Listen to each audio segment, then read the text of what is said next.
I'm calling the police right now, you ghetto thug.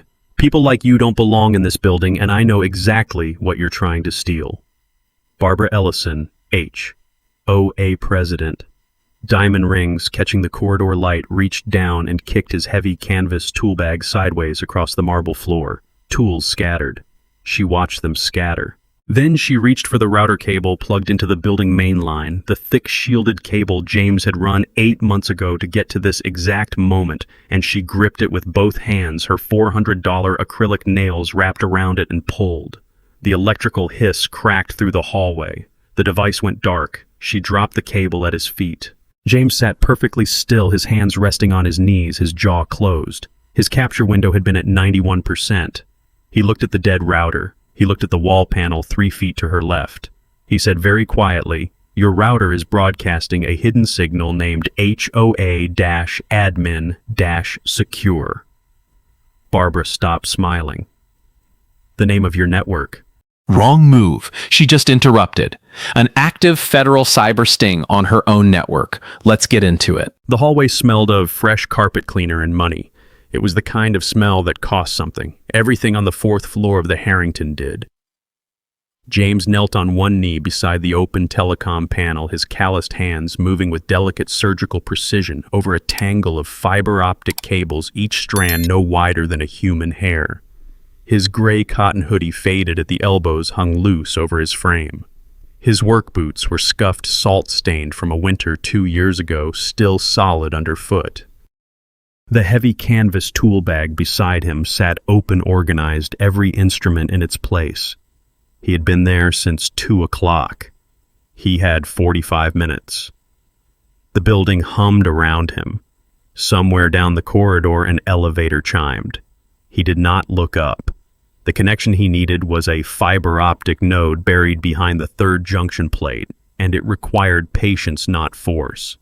His laptop sat open on the floor to his left, its screen casting a pale blue glow across the marble tile. Lines of network data scrolled quietly.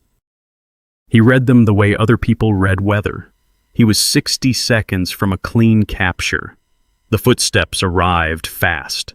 They were expensive footsteps, the kind made by sneakers that had never seen pavement, hitting marble with a sharp, deliberate crack at each stride. He registered the sound before the voice. "Excuse me." He did not stop working. "Excuse me." Louder now. "What exactly do you think you are doing?" James placed a fiber strand with care, locking it into position. He turned his head, slowly.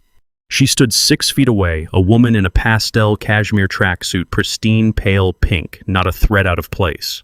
A diamond-studded phone case caught the hallway light and scattered it in small, cold points across the ceiling. Her chest was already puffed out, rising and falling with exaggerated, aggressive breathing. Her eyes moved from his face to his tool bag to his boots and back again, narrowing at each stop. "This is a private residential building," she said.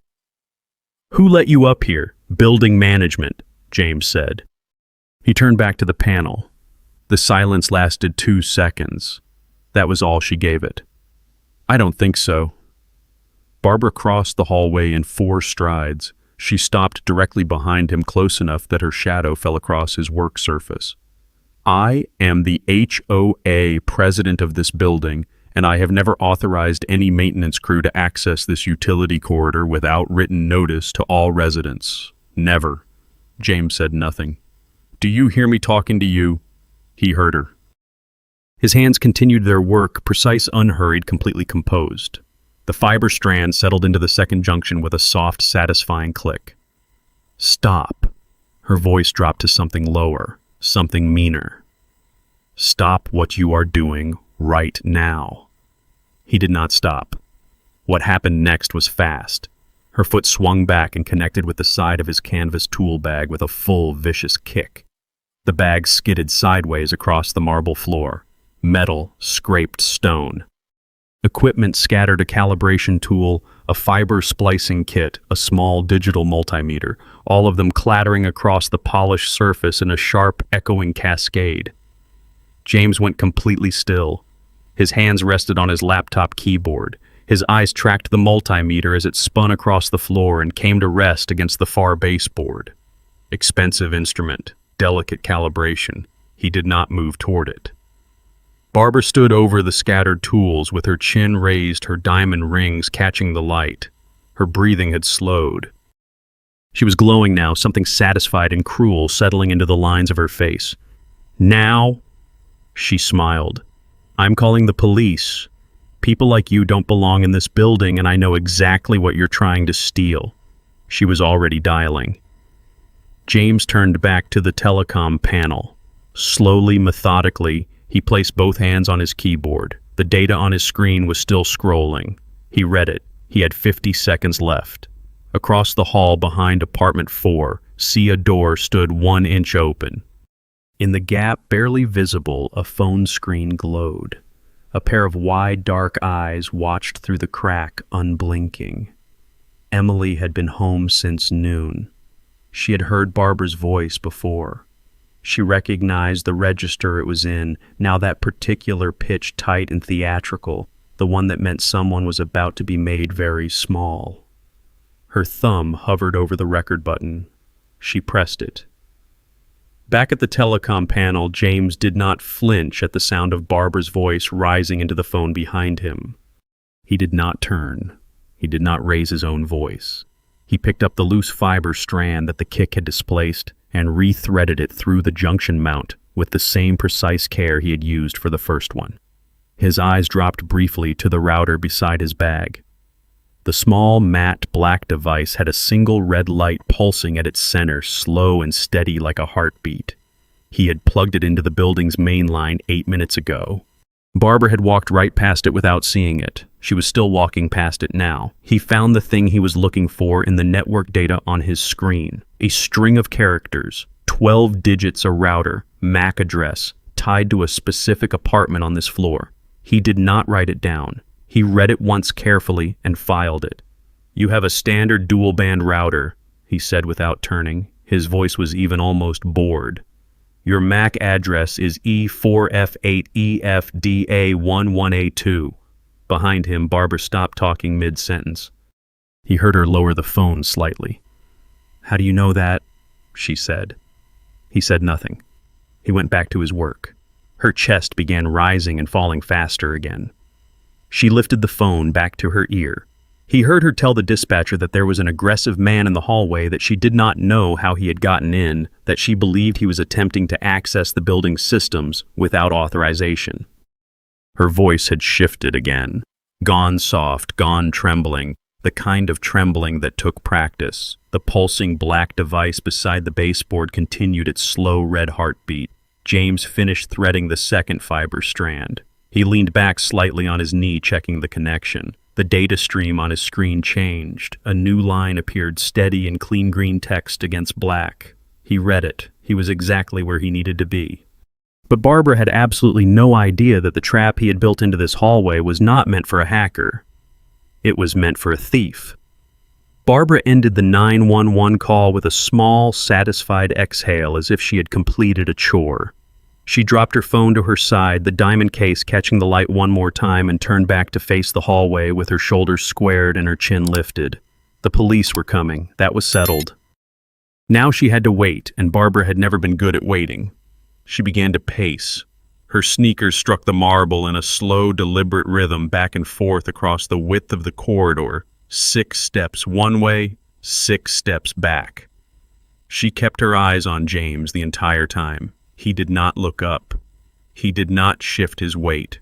His calloused hands moved across the fiber strands with the same quiet, unhurried precision they had held since the moment she arrived. That stillness bothered her. She wanted him rattled. He was not rattled. You're wasting your time, she said. The police will be here in under 10 minutes. James said nothing. She stopped pacing. In apartment 4C, Emily had not moved. Her back was pressed flat against the inner wall beside the door, her phone angled through the crack, its camera pointed down the hallway at the man on the floor and the woman standing over him. She had turned the microphone gain up. Every word was clean in the recording. She could see the tool bag, its contents still scattered across the tile where Barbara had kicked them. She could see the pulsing black device plugged into the baseboard. She zoomed in slowly on James's laptop screen. The code running across it did not look like a maintenance log. It did not look like anything a building contractor would generate. She did not understand what it was. She kept recording. Barbara moved closer. She stopped 2 feet behind James and looked down at the open telecom panel, at the fiber strands at the laptop, at the small, matte black router with its single red light.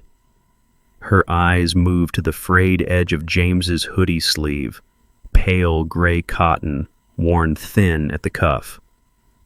Then her gaze traveled to her own wrist, where a heavy gold Rolex had slid halfway down toward her palm.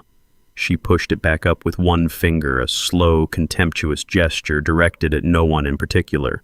"I want you to pack your things," she said. "Right now, before they get here." James placed a fiber strand. He reached for the next one. "Did you hear me?" He heard her. Her jaw tightened. She looked at the router.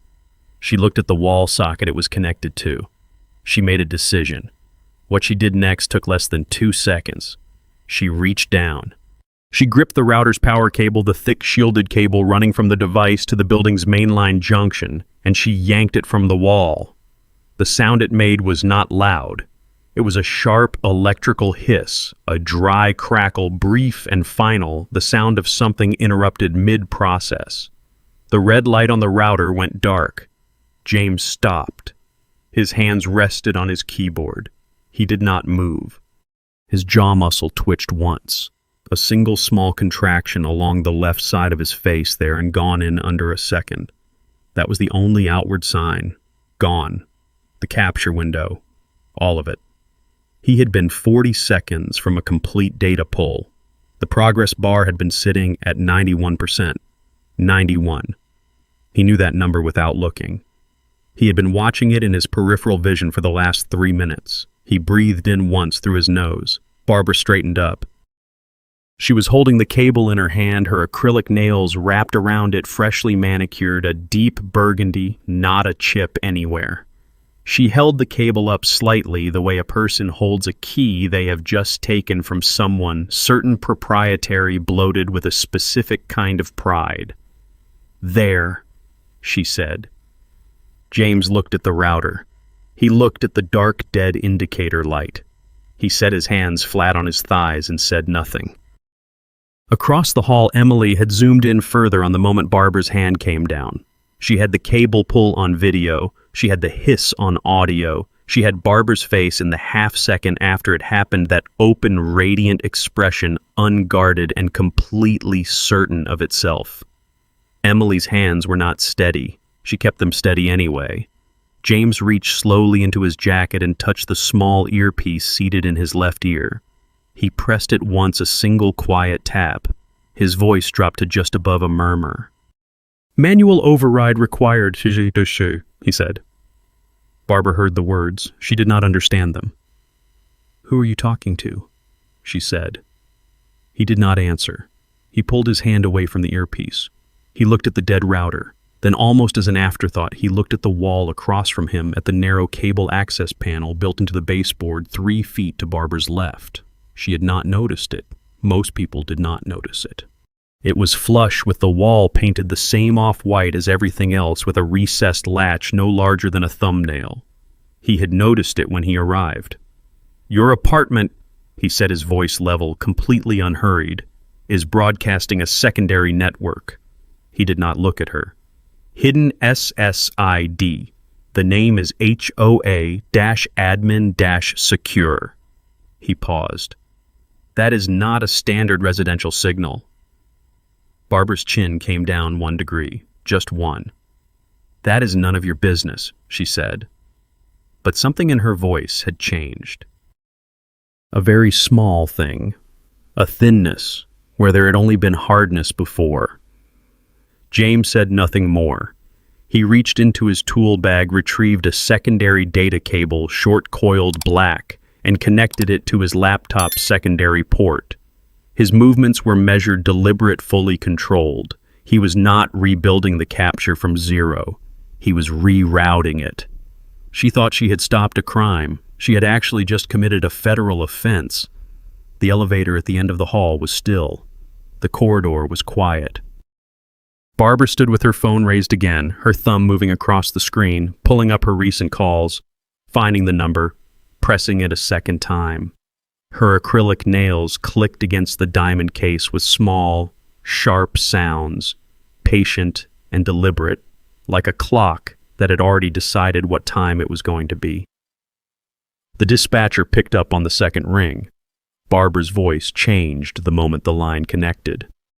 It dropped in register, went soft at the edges, took on a slight catch, the kind that suggested she was holding herself together by effort alone. She had a talent for it. James heard the shift happen in real time, a clean, practiced drop like a key change in a song she had played before. "Yes, hello," she said. "I called a few minutes ago. I need to update the situation." She paused. Let the pause breathe. "He's still here. He won't leave." Another pause, smaller, calculated. "I'm frightened." James closed his laptop. He did it slowly with both hands pressing the screen down until the latch caught with a soft click. He set his palms flat on the lid. He did not stand. He did not move toward the elevator. He sat on one knee in the center of the hallway and looked at the wall in front of him and let her talk.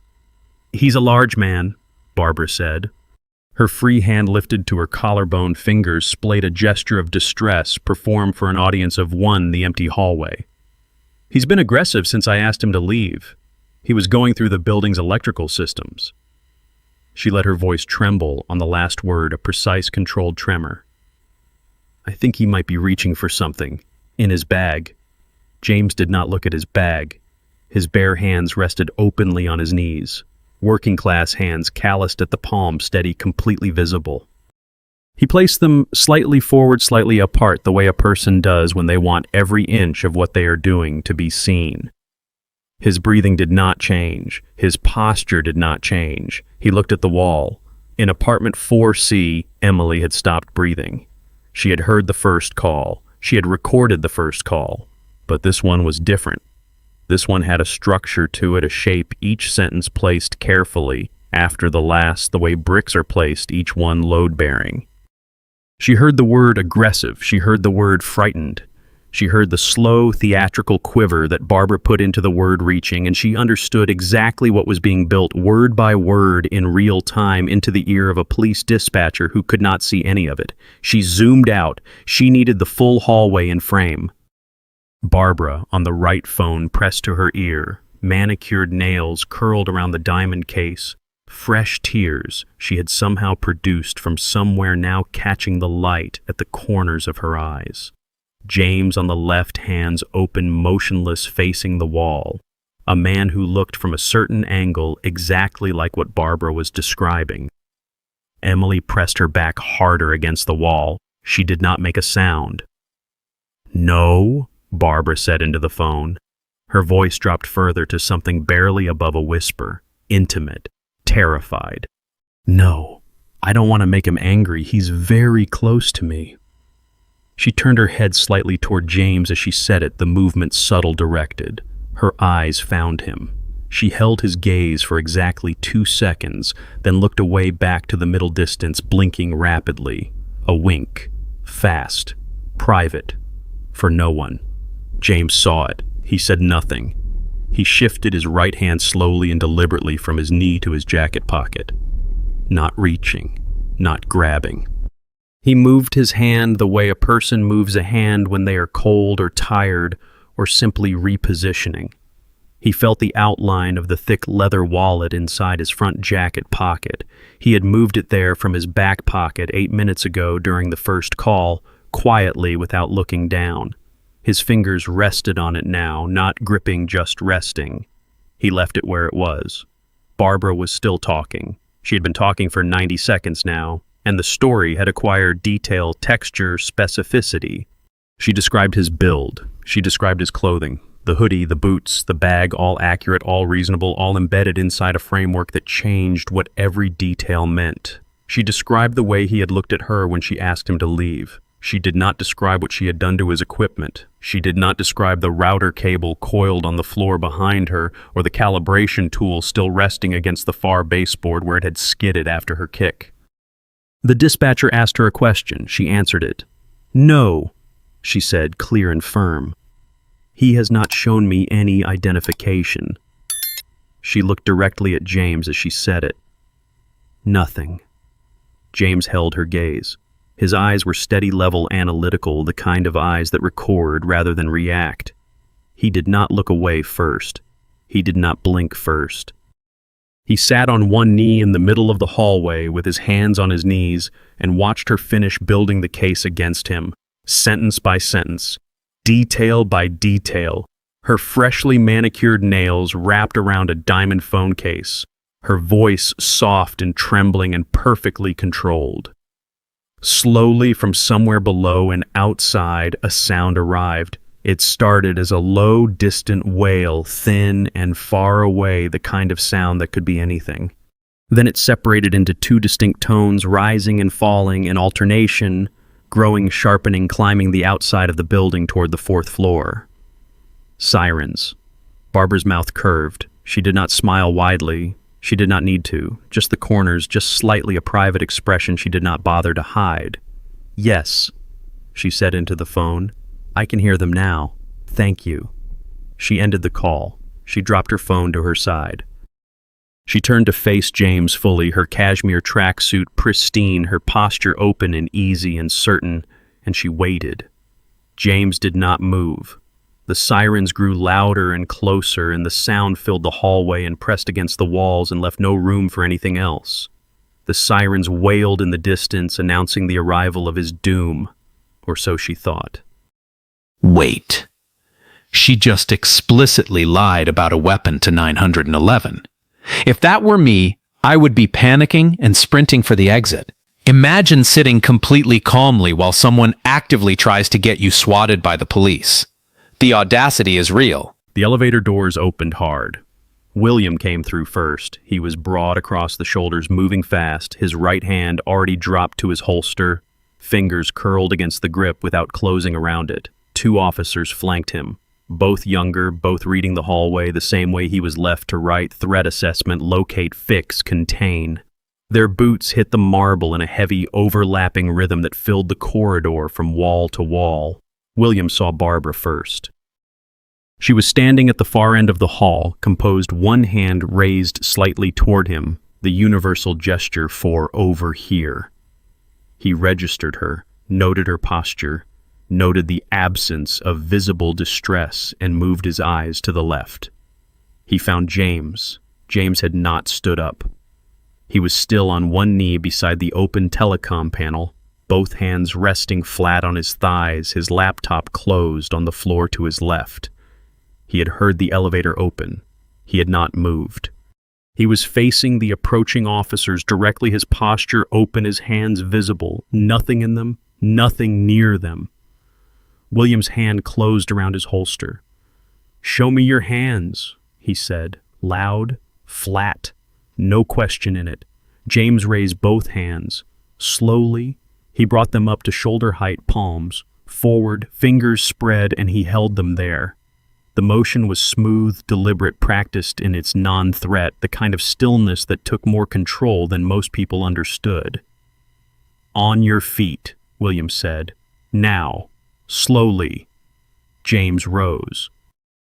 One movement unhurried his hands, staying at shoulder height the entire way up. He stood with his back straight and his boots planted and his palms open to the fluorescent light of the corridor. William kept moving toward him. The two officers spread slightly behind him, one angling left, one staying center, the formation instinctive, automatic. William's eyes moved across James, the hoodie, the boots, the open bag, the scattered tools still lying on the floor where Barbara's kick had sent them. His gaze stopped briefly on the matte black router with its dead indicator light, then moved on. "You got ID," William said. "Front jacket pocket," James said. "Left side." William's eyes narrowed. "Don't reach for it." "I won't." Deafening. That was the only word for it.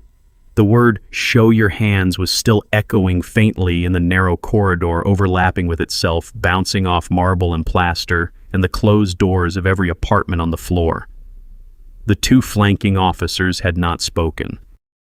Their presence alone took up space, filled the hallway with a pressure that had nothing to do with volume. Emily was on her knees. She had dropped the moment she heard the elevator.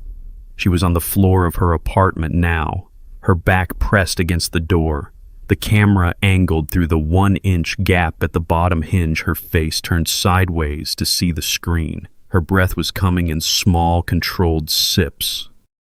She was holding each one slightly longer than natural, releasing it slowly, keeping her body from making sound. Through the gap, she had a low angle on the hallway boots and knees and the bottom hem of William's uniform, James's work boots planted on the marble, Barbara's pristine sneakers 3 feet back and to the right. Barbara had not moved back far enough. Emily could still see her hands. One of them was wrapped around her coffee mug. She had produced it from somewhere from inside her apartment, retrieved during the wait, and she was holding it now with both hands, the fine bone china catching the light steam still rising from the rim. She was watching the officers work with the expression of a person watching a service they had ordered arrive on time. William was 4 feet from James now. His hand had not left his holster. "You want to tell me what you're doing up here?" he said. "Network maintenance," James said. "Fiber optic junction on the 4th floor utility node." "Who authorized that?" "Building management. There's a work order on file with the superintendent." "You got that work order on you?" "In the bag," James said. "Left interior pocket. You're welcome to retrieve it." William looked at the bag. He looked at James. He looked at the scattered tools across the marble, the calibration instrument by the baseboard, the splicing kit near the far wall. His jaw was tight, his eyes still running the assessment, checking, rechecking, finding no clean answer in what he was seeing. Barbara stepped forward, 1 step precise, selecting her moment. "Sergeant," she said. Her voice had returned to its natural register, now warm and authoritative, the voice of a woman who chaired meetings and signed documents and knew exactly which words worked in which rooms. "I am Barbara HOA, president of this building. I made the call. He has been here for over 30 minutes without any notice to residents tampering with the building infrastructure, and he refused to leave when I asked him multiple times." She paused. "I have every reason to believe this is unauthorized access." William did not look away from James. "That true she asked you to leave?" "She did," James said. "And you didn't?" "No." One of the flanking officers had moved to the telecom panel. He was looking at the open junction box, at the fiber strands, at the data cable running from the wall to the closed laptop on the floor. He did not touch anything. He looked back at William and gave a small, uncertain shrug. William made a decision. "Turn around," he said. "Hands behind your back." James looked at William for exactly 2 seconds. Not challenging, not pleading, measuring. Something behind his eyes ran a calculation, quiet, invisible, and then he turned, slowly. His hands came down from shoulder height and moved behind his back. His laptop was on the floor to his left, closed, silent. The screen he could not see from where he stood was still running. He had angled it deliberately when he stood up, rotating it 6 degrees toward the hallway's center, enough that the approaching officers would have a clear line of sight to the surface. The officers had not looked at it yet. They thought they had their suspect. They were stepping into a federal theater. If you want to see how this elite bully's fake 911 call backfires spectacularly, you know what to do. Now back to James. The cuffs went on cold. William's hands were efficient, practiced, no hesitation in the motion. The left wrist first, then the right, the steel clicking into place with 3 short, hard sounds that rang out in the corridor like something being sealed. Click, click, click. James felt the metal bite against bone, rigid and final, and he did not pull against it. He stood with his forehead pressed lightly against the cold plaster wall and breathed. Barbara made a sound behind him. It was not a word. It was something smaller than a word, A soft exhale, warm and private. The sound a person makes when something they wanted very much has finally arrived. He heard the fine china of her coffee mug touch the hallway's marble railing. He heard her shift her weight. He stared at the wall. The plaster was off-white, slightly textured, the kind of surface that showed every scuff and handprint from years of residence brushing past. There was a small mark near his eye level, a gray streak from someone's luggage or a moved piece of furniture, something ordinary, something that had been there long before him and would be there long after. He looked at it. He kept his breathing even. He did not look at his laptop. Is this how it always ends? The thought arrived without drama. Not a shout, not even a question really. Just a flat, tired thing that settled in behind his sternum and sat there. He had done this job for 11 years. He had worked sting operations in parking structures, in hotel corridors, in server rooms behind false walls. He had stood in worse places than this, in rooms that smelled like mold and bad decisions, and he had been patient, and he had been right, and it had mattered. Will the system always believe the loudest, wealthiest liar in the room? He heard Barbara talking to one of the flanking officers. Her voice had taken on a new quality, now lighter, almost conversational. The crisis portion of the performance apparently concluded.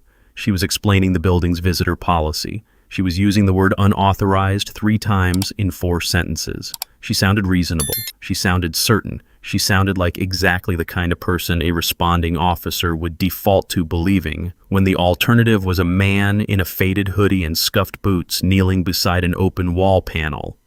The officer was nodding. James could hear it in the pauses. William came to stand beside him, not close. 2 feet of professional distance arms crossed his posture, still carrying the residue of adrenaline, shoulders high, jaw set. He looked at the side of James's face. "You want to tell me anything else?" he said. James said nothing. William exhaled through his nose, not unkind, not kind. The exhale of a man who was doing a job and had put the job in the only box available to him, given what he could see. In apartment 4, Emily was no longer on the floor. She had risen to her feet sometime after the cuffs went on. She was standing at the door now, upright, her phone still recording through the gap. Her face, the portion of it visible above the phone, had gone tight. She was watching Barbara accept what had happened with both hands wrapped around fine bone china, the steam still rising from the cup, the posture open and satisfied and entirely at ease. Emily's hands were shaking. She held them steady. She did not open the door. Barbara laughed. A small one directed at something one of the officers had said. A normal laugh, warm and social. The laugh of a woman at a neighborhood event. The sound moved down the hallway and reached James at the wall, and he absorbed it without expression. He exhaled a long, heavy breath. His forehead pressed slightly more firmly against the cold plaster. The cuffs held his wrists exactly 1 inch apart. He could feel his pulse in both thumbs. 11 years. He had spent 8 months on this particular operation alone. 8 months building a picture of the network, tracing the signal, identifying the origin point, following the money backward through 3 shell accounts and a falsified maintenance budget before the trail landed here on the 4th floor of the Harrington behind a hidden SSID named HOA-admin-secure.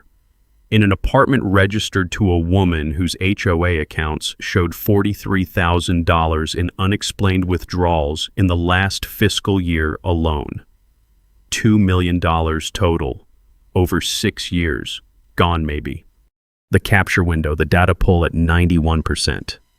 He breathed, he made himself stop at the number, 91. He made himself sit with it instead of moving past it, because if he moved past it, he would start calculating loss. And he could not afford to calculate loss right now, not here, not against this wall, not with the cuffs on and her laugh still hanging in the air of the corridor. William shifted beside him. James heard it. "Look at the screen," James said. His voice was quiet. Level. No asking it, no plea. Just a statement delivered in the same register he used to read network data. He did not turn his head. The laptop, the pulsing red icon in the upper left corner. William did not respond immediately. James heard him look, heard the small shift of his boots on the marble as he turned his body slightly toward the closed laptop on the floor. A pause, longer than the others. "What am I looking at?" William said. James said nothing. He let the screen answer. He had angled it for exactly this, 6 degrees, just enough. He had done it when he stood up before the cuffs, one small, deliberate rotation that had cost him nothing and had been completely invisible to everyone in the hallway except the only person who was supposed to see it. The red icon pulsed. Slow, steady, patient. The same rhythm it had held since he first connected the device to the building main line. Unhurried, certain.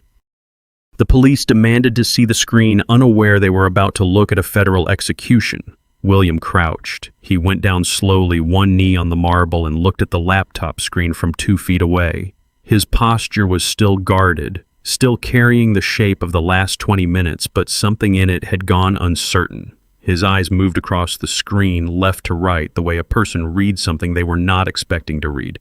He looked for a long time. The flanking officers had stopped talking. Barbara had stopped talking. The hallway held a silence that was different from the previous silences, denser with a different weight to it. The silence of a room in which something has shifted, and no one has named it yet. William stood up. He looked at James's back. At the faded cotton of the hoodie, the cuffed wrists, the scuffed boots planted on the marble. He looked at the screen again. He looked at the data cable running from the wall junction to the laptop's secondary port. He looked at the matte black router with its dead indicator light, the cable coiled on the floor beside it where Barbara had dropped it after pulling it from the wall. "Sir," he said. The word came out differently than it had the last time he used it. "Careful. What exactly is this program?" James turned his head, slowly. He looked at William over his shoulder with the same level, analytical expression he had held since the moment Barbara first appeared in the hallway. "It is an active federal wiretap," James said. "It has been running a real-time trace on embezzled funds for the last 43 minutes. The origin point is the router in apartment 4C. He paused. "Before it was disconnected. Dead." The word did not need to be said. It sat in the air between them anyway. Barbara moved. One step forward, quick, the first uncontrolled movement she had made in the last 45 minutes. "That is completely ridiculous," she said. Her voice had gone sharp, lost its warmth. The social register stripped away to something thinner underneath. "He is making that up. He broke into this building's systems without any authorization, and you have him in handcuffs, which is exactly where he belongs." James looked at her. He did not raise his voice. He did not shift his posture. He stood with his hands cuffed behind his back and looked at Barbara the way a person looks at a document they are reading for the second time, confirming something already known. "The router in your apartment," he said, "is broadcasting a hidden network designated HOA-admin-secure. That network has been used to route approximately $2 million in community maintenance funds to 3 offshore accounts over the last 6 years." He said it the way he had said everything else. Even, unhurried, completely composed. "The MAC address of your primary router is E4F8EFDA11A2. That address appears as the origin point on 47 individual transfer events captured in the federal database." Barbara's mouth opened. Nothing came out. The hallway was perfectly still. William looked at her. He looked at the laptop. He looked at the router cable coiled on the floor, the cable she had pulled from the wall with both hands in full view of an open door down the hall. A door that had been 1 inch ajar since before the officers arrived. "Sir," William said. He was looking at James again. "Do you have identification?" "Front left jacket pocket," James said. "Same place I told you 20 minutes ago." William reached into the pocket. His fingers found the leather wallet, thick worn at the edges. He pulled it free. He opened it. He went still. The federal seal caught the hallway light gold against dark leather, small and absolute. Below it, a photograph, and below the photograph, 3 lines of text that rearranged everything William thought he understood about the last 45 minutes. Special Agent, FBI, Cybercrimes Division. William's aggressive stance collapsed, not dramatically, not all at once. It happened in stages, the shoulders dropping first, then the jaw unclenching, then the hand that had stayed near the holster for the last 20 minutes moving finally deliberately away from it. He straightened. He looked at the badge. He looked at James. He said nothing for 3 full seconds. "I need you to uncuff this man," he said to the officer on his left. His voice was flat, controlled, stripped of everything except the instruction. In apartment 4, Emily stepped back from the door. She had been there since the beginning. She had recorded Barbara's voice, shifting registers on the first call. She had recorded the cable being ripped from the wall. She had recorded James's hands open and visible as the cuffs went on. She had recorded Barbara's laugh, warm and social, while a federal agent stood handcuffed against the plaster wall of a hallway she controlled. Now Emily watched through the crack as the exact second arrived. The second Barbara understood what the badge meant. The second the smug smile she had been wearing like a second tracksuit dropped off her face and left something else behind, something slack, something pale, something that did not know where to go. Barbara's diamond case slipped from her fingers. It hit the marble with a sharp, bright crack. She did not pick it up. The footage from that device, James said, nodding toward the open door, toward the phone still visible in the gap, combined with the data captured before the router was disconnected, constitutes a complete federal record. He looked at Barbara. His voice did not change. The disconnection itself is a separate charge, obstruction of a federal investigation. That one carries its own consequences. Barbara looked at the laptop screen. She looked at the phone in the door. She looked at the badge in William's hand. She looked at the MAC address on the screen, the same 12 characters James had recited from memory in the first 5 minutes of her harassment. The address she had dismissed as a bluff, a performance, a desperate attempt to seem more than he was.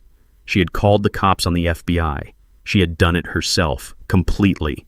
The hunter had just meticulously locked herself inside the cage. William moved fast.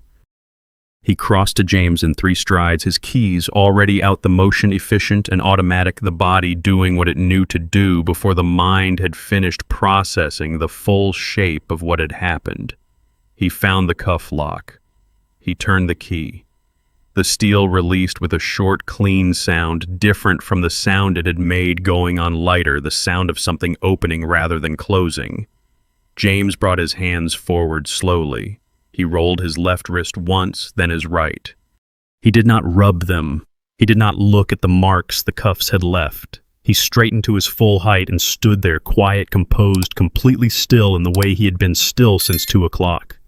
"Agent," William said. The word came out low. "I owe you an apology." James looked at him. "You responded to a call," he said. "You did your job." It was not forgiveness, and it was not absolution. It was a fact delivered cleanly, and William received it the way it was given without ceremony. He nodded once. He stepped back. Barbara had not moved. She was standing in the center of the hallway, her cashmere tracksuit pristine and pastel, and worth more than most people's monthly rent, suddenly completely irrelevant. Her phone was on the floor at her feet, the diamond case cracked down one side where it had hit the marble. Her coffee mug was somewhere behind her, set down or forgotten. Her hands, the manicured nails, the heavy rings, the fingers that had wrapped around a router cable and pulled it free with such casual, certain authority, were hanging at her sides, now empty. Her face was doing something complicated. "This is a mistake," she said. Her voice had lost every register she had used in the last 45 minutes. The warmth was gone. The trembling was gone. The authority was gone. What was left was thin, unsteady, the sound of a person reaching for a handle that was no longer attached to anything. "You don't understand what you're looking at." Those accounts, the maintenance funds, there are explanations for all of it. There are documents. James looked at her. His expression did not change. There are documents, he said. Yes. He reached down and picked up his laptop from the floor, one hand on the base, one on the lid, with the same careful, practiced precision he had used on the fiber optic strands 4 chapters of her life ago. He set it on his forearm and turned the screen toward her. 47 transfer events, 6 years, 3 offshore accounts, all of it traced to the router in your apartment using the network you named HOA-admin-secure from an address you registered in your own name. He paused. The documents are in here. Barbara's throat moved. You have the right to remain silent, William said from behind her. He was already moving. His voice had settled into a different register now, formal, procedural, the voice of an institution rather than a man. Anything you say can and will be used against you in a court of law. Barbara turned. She turned the way a person turns when the floor has become unreliable slowly. Carefully, as if the marble beneath her might not hold, she looked at William. She looked at the 2 flanking officers, both of them now standing with the still watchful posture of people waiting for a signal. She looked at the handcuffs in William's hand. They were the same cuffs, the same steel, the same weight, the same 3-click sound. And she heard all 3 of them as William moved her hands behind her back, each one distinct, deliberate, final. The metal closed over her cashmere sleeves, cold and exact over the fabric that cost more than most people's paychecks, over the rings and the manicure and the entire material apparatus of the life she had been running on stolen money. Barbara's knees went first. She did not fall. William had her arm, and the motion was caught and managed, but her knees buckled genuinely, the body giving up something the mind was still arguing about. Her makeup, the foundation, the contoured angles she had constructed this morning in her bathroom mirror had begun to run. Dark streaks moved in thin lines down both cheeks. She made a sound high and thin and entirely without the control she had exercised over every other sound she had made in the last 45 minutes. "Please," she said. The word fell into the hallway and stayed there unanswered. William and 1 officer walked her toward the elevator. Her sneakers, pristine, expensive, unscuffed, dragged slightly on the marble. Her sobbing came in uneven waves, each one bouncing off the walls and traveling the full length of the corridor, all the way to the telecom panel, all the way to the baseboard, all the way to the small access hatch built flush into the off-white wall that she had never once in 6 years of living on this floor thought to wonder about. The elevator opened. They walked her in. The doors closed. The hallway went quiet. At apartment 4C, the door opened, all the way this time. Emily stepped out. She crossed the threshold and stood in the corridor with her phone still in her hand, the recording still running, and she looked at James. She did not speak. She nodded once, a small, precise, deliberate movement, the nod of someone who had seen everything from the beginning and needed no summary now. James looked back at her. He held the look for 1 second, then he turned. He crouched beside the open telecom panel. His hands found the fiber optic strands, the ones he had placed before any of it started, delicate and precise and still exactly where he had left them. He worked quietly. He worked with the same calloused, steady hands he had brought to this hallway at 2 o'clock before the kick, before the call, before the cuffs, before all of it. He retrieved the damaged router from the floor. He turned it over once in his hands, checking the housing, checking the port. He connected it. He opened his laptop. The indicator light came on, steady, green. He looked at the screen. Connection restored. Fiction. But that feeling? Your need for justice is real. What would you do if a bully weaponized the police against you, only to dig their own federal grave? Drop a comment. Like, share, subscribe. Simple.